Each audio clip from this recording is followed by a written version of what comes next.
Well guys, the final battle is finally upon us. Pokémon Horizons is not wasting any time at all. Episode 132 ended with them departing from Diana's castle after recruiting her and Pecharunt so that they provide the final Terra type, and just one episode later, they will arrive at Laqua and get straight to work. No detours, no delay, just straight into the endgame. Honestly, this leaves me feeling a bit mixed. On one hand, this is exactly what we want, right? With the final battle looming, the last thing this series should do is slow down or meander. The momentum has been building for several episodes now. The plot has been consistently moving forward. Anything that breaks this rhythm would just kill the pacing. On the other hand though, just look at this cast. It would have been so much fun to see all these characters spend more time together, traveling together, going on more traditional Pokemon style adventures, letting everyone breathe and hang out a bit more, especially for the characters that are not Liko and friends. More time like this could have helped them shine and develop further, not to mention it would have just been very entertaining. While I get why they didn't do it, it still feels like a missed opportunity.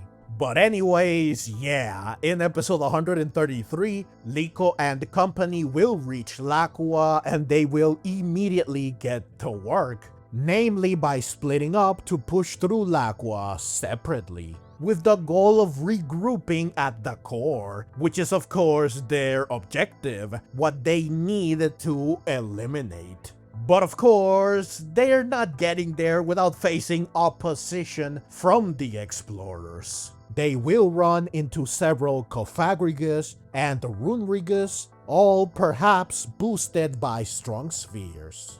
These are likely just like the Rapska we saw in episode 107. They don't seem to be tied to any specific explorer. They are more like the organization's foot soldiers, grunts, muscle, meant to serve as guards and obstacles to slow down Liko and company. Though they could also be wild Pokemon. It seems that Dot, Nemona, and Penny will be the ones dealing with the Cofagrigus and the Runerigus using Goldengo, Decidueye, and Jolteon respectively.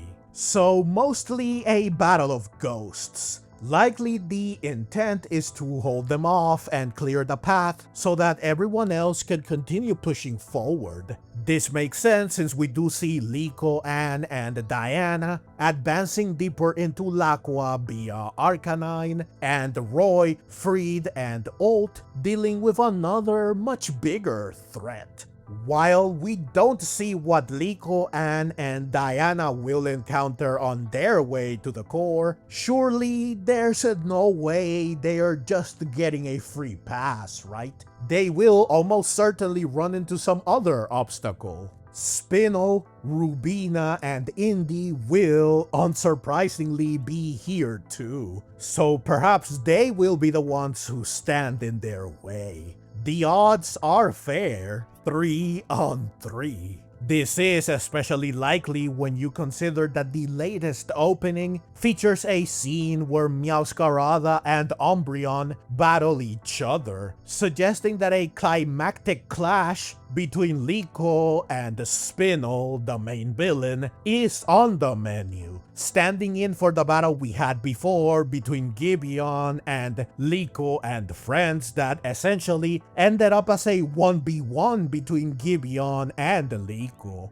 Confronting and defeating the principal bad guy is very much the job of the protagonist. Now, like I said earlier, we do know what, or rather who, Roy, Friede, and Ult will face. Chalce, Coral, and Sidian, who we already knew are in Laqua on guard duty. ready for the arrival of the rising bolt tacklers, will stand in their way.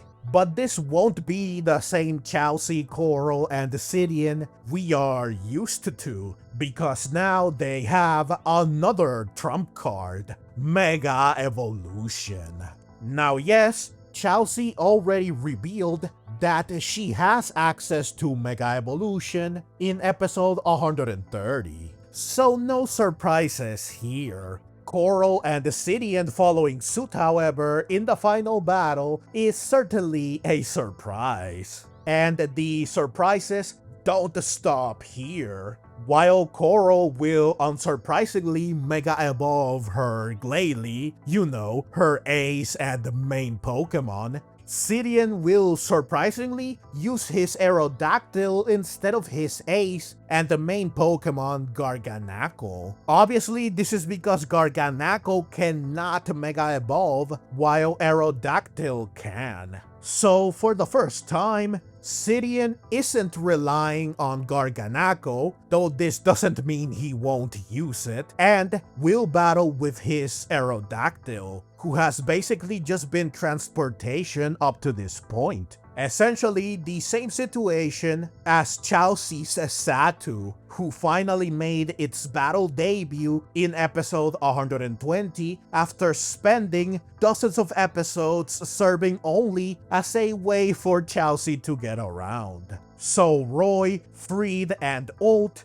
will be up against 3 Mega Pokemon, and they will respond with their own Megas, meaning this is shaping up to be a full-on 3v3 Mega Evolution clash, with Friede, Roy, and Ult using Mega Starmie, Mega Lucario C, and Mega Sableye respectively. This is quite the stacked and star-studded battle, meaning that it has a lot of promise. It has the potential to be very cool and thrilling. Now, we don't know the exact matchups except for one, Mega Lucario C versus Mega Medicham, a battle of Mega fighting types, which is quite exciting but also a little unexpected, because Chalce has consistently been framed as Dot's rival. Dot is the one who usually battles her, but this time, Roy will do the honors instead of battling his usual opponent, Coral. This is assuming this isn't a free-for-all or team-focused battle. The latter seems likely, seeing as Sableye is seen covering its allies using the defensive edge Ult had it honed in episode 132. While this opponent swap is unusual, it does make sense. This is clearly meant to be an all-out Mega Evolution battle, you know, for the sake of Legend CA, and Dot doesn't have access to Mega Evolution. Now, everything I've discussed so far comes from not just the preview for episode 133, but also from the special preview that aired after episode 132, which of course is meant to hype up and give us a look at the final battle. However, the special preview doesn't reveal that much more when compared to the preview for episode 133. But the couple of extra things it does show are worth mentioning. First, we do get to see the whole group reaching the Laquium core and reuniting, at which point all 9 trainers and all 18 Pokemon prepare to terrestrialize together. Of course, this isn't surprising. We knew it would come to this. However, this doesn't take away from the fact that this is a powerful visual that fully delivers on what this series has been building up to over the course of the last dozen or so episodes. It's an incredible and awesome sight to behold. The only other thing the special preview reveals is complete form Zygarde.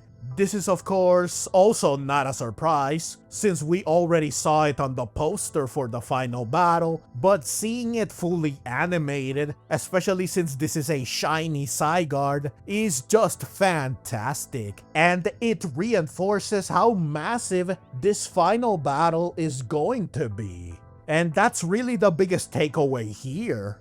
This is shaping up to be every bit the Avengers level final battle I was expecting. It's not just everyone coming together at the end. Even the path to the core will force our ensemble cast to work together and push themselves to their limits. Everyone is involved in this battle every step of the way, which is so epic. And when you consider the fact that Spinel always has a nefarious backup plan in place to foil our heroes, there's no way he doesn't have a lot more in store for Liko and the company beyond what we see in these two previews. Especially since he undoubtedly knows that they have reinforcements and multiple legendary Pokemon. He will, for sure, throw at them everything he has at his disposal,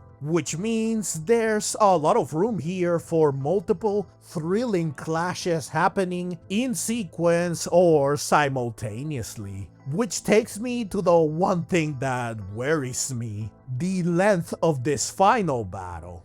The special preview teases what I can only assume is the future of Horizons, citing that there will be an announcement on April 17, which is the day when episode 134 should air. This really makes it seem like this final battle might only be 2 episodes long, which is concerning. The previous Laqua battle, which felt like the final battle at the time, ran for 4 episodes. Episodes 86 to 89. 5 episodes if you count episode 85, which was the preamble. If this second final battle only spans 2 episodes, I'm definitely worried about pacing. Are they going to have enough time to fully deliver on the incredible premise they've set up here, or are they going to rush through what should be the biggest conflict in this series? On paper, everything is here. Everything you need to give us an unforgettable and a truly spectacular climactic showdown. But at the end of the day, the execution is what truly matters. Now yes, there is nothing that definitively proves that episodes 133 and 134 are all we're getting for this climax, but if this is indeed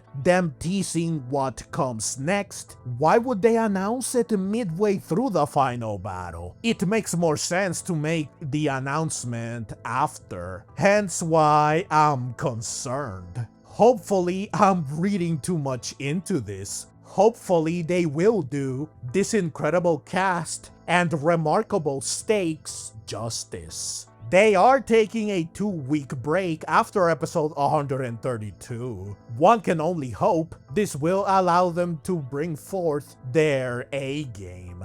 But yeah, overall the final battle is shaping up to be really cool and exciting. It definitely has the potential to be something truly magnificent and memorable, provided that the animation, pacing, and the choreography are at the level they should be at.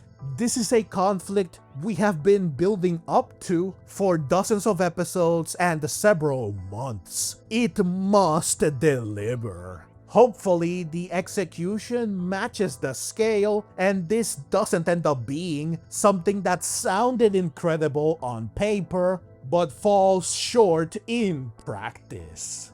That said, while I'm keeping my expectations in check, I'm still very excited and very much looking forward to episode 133, which will air on April 10, and beyond. I will of course review all the upcoming episodes eventually, so please stay tuned for that. Also, please do let me know your thoughts in the comments below. If you enjoyed this video and wanted to see more like it, feel free to click the links on screen. And if you'd like to support the channel and help me keep making content like this, you can find all the ways to do so in the description and in the pinned comment. Whether it's through a small donation or just watching and sharing, every bit of support means the world to me. Thank you so very much for watching, and let's meet again in the next video.